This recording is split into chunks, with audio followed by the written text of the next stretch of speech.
국내에서도 요거는 체크를 해야 될 것 같습니다. 어제 나온 거 보니까 SMR을 육성을 하는데 이거 며칠 전에 드린 얘기입니다. 육성을 하려고 보니까 중국, 러시아, 예, 프랑스 이런 쪽에서 원전의 강자들 이쪽을 배제시키고 이거를 키워야 그 다음에 새로운 라인업으로 만든다. 그러다 보니까 걸림돌이 있죠. 웨스팅하우스와의 걸림돌. 그렇죠. 이거를 어제 단독 보도긴 하지만 한수원하고 웨스팅하우스하고 이제 거의 손을 잡았다라고 네. 해서 이제 사이좋게 지낼 거다. 그래서 협력 관계로 나와서 코리아 US 코러스 라인이라고 그래서 코러스요? 네.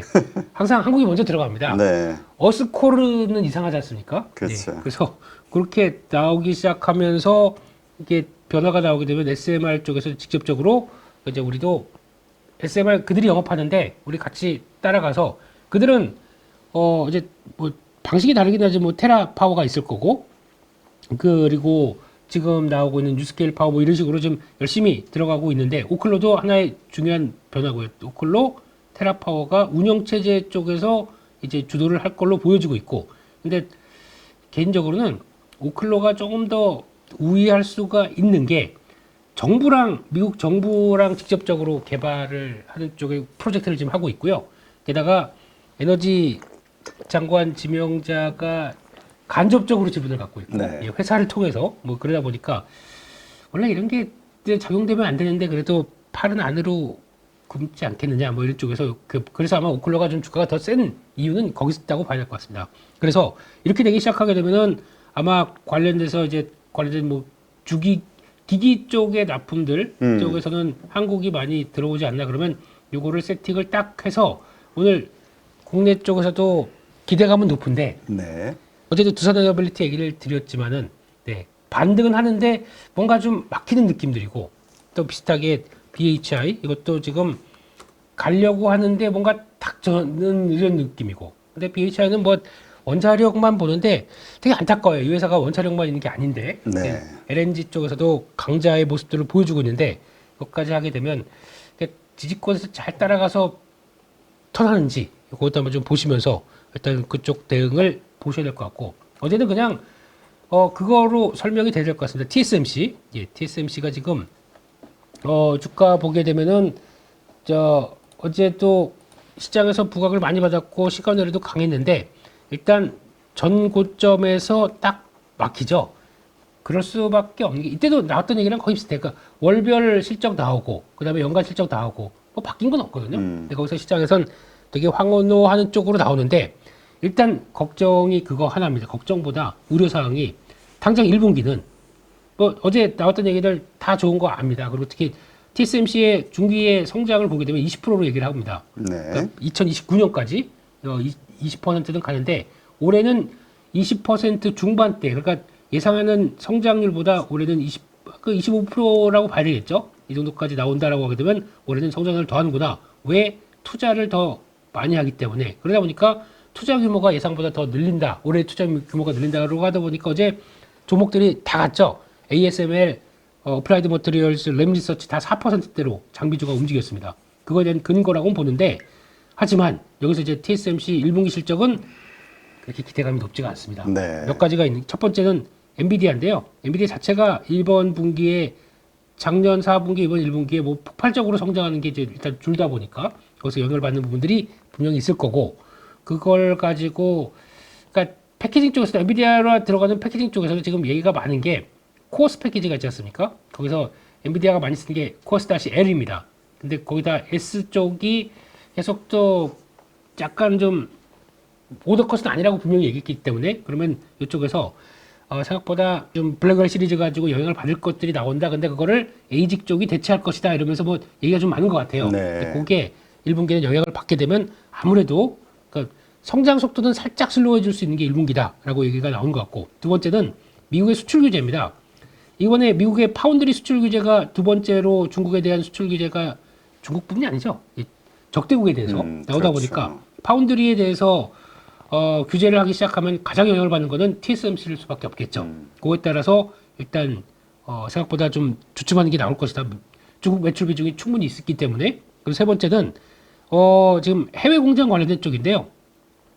지금 엔비디아는 해외 공장 쪽을 열심히 돌리기 시작하면서 캐파 확정이 나옵니다. 그래서 작년부터 말씀드렸던 게 TSMC는 그래서 실적의 확장세가 나올 수밖에 없는 게 이런 해외 공장들 확대가 되게 되면 당연히 실적은 레벨업 되는 건 맞다. 그래서 그들이 얘기하는 성장세가 20%대 가는 게 당연한 거다. 그래서 네. 계속 우상한 건 맞습니다. 맞는데 중간중간에 이제 이런 얘기들이 나오면서 당장 이제 실적이 지금 보면 해외 공장 쪽에서 그 이제 애리조나 앞에 미국 쪽에서 이제 들어가기 시작해서 이거 막 작년 4분기부터 이제 돌아가기 시작했다고 합니다. 네. 근데 수율은 생각보다 많이 잡아서 되게 신기해요. 해외 공장에서 딱 공장 만들어 놓고 수율 탁 잡는데 바로 대만 수준 본 공장과 거의 비슷하게 나온다. 이런 건 본봐야 되는 거 아닙니까? 디테일에 앞서는 거죠. 디테일하게 딱 준비가 잘 돼 있었다는 얘기죠. 그러니까요. 이거를 보고 삼성전자가 울고 있습니다. 나는 왜? 이러면서. 예. 울지 마. 예. 할 수 있어. 할 수 있어. 예. 그렇게 되고 이제 올해부터 일본 공장 들어갈 거고요. 그 지금 계획했던 유럽 공장 이렇게 네. 들어가기 시작하게 되면 이제 전 대륙에 TSMC가 다 있다. 근데 이거를 각국들이 좀 응원을 해준 거죠. 그쵸. 우리도 파운드리 하나씩 있어야 된다는 쪽에서 여기에 못 들어가는 삼성전자 또 울고 있고요. 근데 여기 중요한 게 이게 공장이 들어가기 시작하게 되면 어떤 현상이 나오냐면 저희가 램프업이라고 그래서 초기 아까 수율을 잡고 하다 보면 이제 공장을 돌릴 거 아닙니까? 매출도 없는데 공장만 돌아갑니다. 그러면은 거기서 비용들이 발생합니다. 이거 순차적으로 반영이 돼요. 그렇게 되면 일단 수율 잡는 거 이상 없다. 아, 괜찮아라고 하지만 그거 반영되게 되면 1분기 생각보다 실적이 위축될 수 있습니다. 그러면 전략은 이렇게 돌아갔을 때 좀 줄이는 게 맞죠. 줄였다가 다시 그 얘기 나오는 거 보면 자신 있게 돌아가지 못하고 그렇게 주춤만 있었을 때 그때 좀 다시 보는 게 맞지 않나 라는 쪽에서 슬로우한 과정들을 그걸 좀 염두하면서 보는 게 맞을 것 같고, 근데 어제 나왔던 얘기 중에서 TSMC가 실리콘 포토닉스에 대해서 우리 어느 정도 기술적 완성을 이루었다라고 합니다. 이거 되게 네. 중요한 의미입니다. 차세대로 가는 거지 않습니까?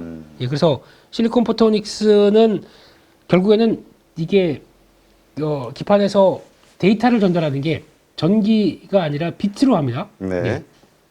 빛이 아니고 빛, 라이트. 예. 이걸로 하기 시작하게 되면 속도가 빨라지고 안정성이 막 높아지는 거죠. 그냥 못 합니다. 유리기판하고 합니다. 이렇게 결합이 돼야 데이터 센터에 확 끌어올리는 모습들이에요. 그러다 보니까 오늘 유리기판 쪽에서 자신감을 좀 보이나 이것도 봐야 될 것 같은데, 그런데 주가는 살짝 미리 반영한 느낌들이 있어요. 네. 지금 SKC를 본다고 하더라도 많이 올랐어요. 많이 올랐는데 지금 요 자리, 그러니까 쭉 보시게 되면은 저 한번 그거 볼까요? 여기 16만 5천 원대 요 자리에서 딱 멈춥니다. 그러면 나 좀 모멘텀이 있어야 내가 갈 텐데라고 기다리고 있는 거죠. 그래서 혹시나 오늘 TSMC 그 얘기 가지고 다시 출발해서 이걸 쫙 돌파하기 시작한다 그러면 또 상황이 바뀌는 거죠. 그러면 종목들도 확산이 될 거고, 그래서 오늘 SKC가 변화가 나오는지 보시면서 또 TSMC 호재를 인식을 하는지 한번 보셨으면 좋겠고요. 게다가 또 이 얘기도 국내에서는 좀 원래 TSMC가 남의 회사 얘기 잘 안 하거든요. 근데 HBM 시장에 대해서 얘기를 했습니다. 그러니까 우리가 이렇게 크는데 성장하는데 HBM 시장이 같이 도와주는 관점 쪽에서 HBM 쪽에서는 생각보다 매우 빠르게 성장한다고 그랬습니다. 매우. 매우. 네, 예. 이 얘기를 잘 보셔야 될 것 같고, 그렇게 되면은 HBM은 이제 어차피 지금 HBM3E 가지고 2단계는 아닙니다. 다음을 노리게 되면 HBM4 쪽을 얘기를 할 텐데, 거기서 지금 벌써 시장에서 공개가 돼서 나오는 게 R200 루빈 시리즈입니다. 이거 아직 뭐 지가 붙지도 않았습니다. 이건 뭐 지금 벌써 이거 나올 때도 아니고 R200 나오고 거기다가 이제 가속기와 함께 GR200 나오기 시작하면서 그럼 HBM4는 거의 완성 단계가 들어가면서 시 양산을 SK하이닉스가 하반기 쪽에 나오기 시작할 텐데, 이렇게 결합되기 시작하게 되면 지금 뭐가 가장 많이 필요하게 되면 HBM 쪽에서 들어가는 장비 쪽들에 대해서는 하이닉스가 이제 세팅을 계속 하고 있다는 얘기겠죠. 그러다 보니까 이번에 HBM 장비주들이 저렇게 밀렸다가 팍팍 튀었다고 봐야 될 것 같습니다. 조정 시에는 또 보셔야 됩니다. 그런 쪽에서 뭐 다 아시는 뭐 한미반도체부터, 그러니까 장비주들 확산시키지 마시고요. 근데 또 이번에 SK하이닉스로 들어간다고 하는 장비주들이 몇 개가 있습니다. 네, 그래서 그게 뭐 지금까지 뭐 리플라워도 뭐 PSK 홀딩스에서 STI로 좀 넘어간다 뭐 이런 여러 가지 이게 뭐 넥스팅 같은 경우도 얘기가 나오고 뭐 몇 가지가 나오는데 네. 그게 확인되기까지는 실적 발표나 여기서 좀 어느 정도 언급이 나와야죠. 그렇게 되기 시작하게 되면 그것도 탄력받을 수가 있기 때문에 일단 예, 관심은 하이닉스를 비롯한 그 HBM 장비 쪽에서가 가장 먼저 관심이 높아야 된다라는 쪽에서 그것들 계속 체크하면서 보시는 게 맞겠다 봐야 될 것 같습니다. 여러분 지금 계좌 운영하십니까? 언제까지 물린 종목들 바라만 보실 거예요? 사실 투자라는 게 간단합니다. 올라갈 종목 잘 찾아서 매수할 자리, 매도할 자리만 여러분들이 명확하게 알고 있으면 주식 정말 쉬워집니다. 지금 보유 종목을 잘라야 할지 끌고 가야 될지 고민인 분들 많으시죠? 저도 7번 깡통을 차본 사람으로서 여러분들의 고민이 어떤 건지 다 알고 있습니다. 그래서 제가 여러 번 실패를 겪으면서 일어서게 해줬던 기법들에 대해서 명확하게 알려드리도록 하겠습니다. 2025년 양봉 나온다라고 이야기 드렸는데 분명 좋은 장이 올 거니까 이 기회를 살리시면 좋겠습니다. 딱 8주만 집중하셔가지고 평생 써먹을 수 있는 돈 버는 기법 다 배워가실 수 있도록 만들어 드리겠습니다. 제가 쓰는 실전 기법을 총 8번의 VOD 강의와 16번의 라이브 강의로 모두 담았습니다. 직접 올라갈 종목 찾으실 수 있도록 그 방법을 제가 알려드리겠습니다. 여러분 2025년 저와 함께 돈 벌어보시죠.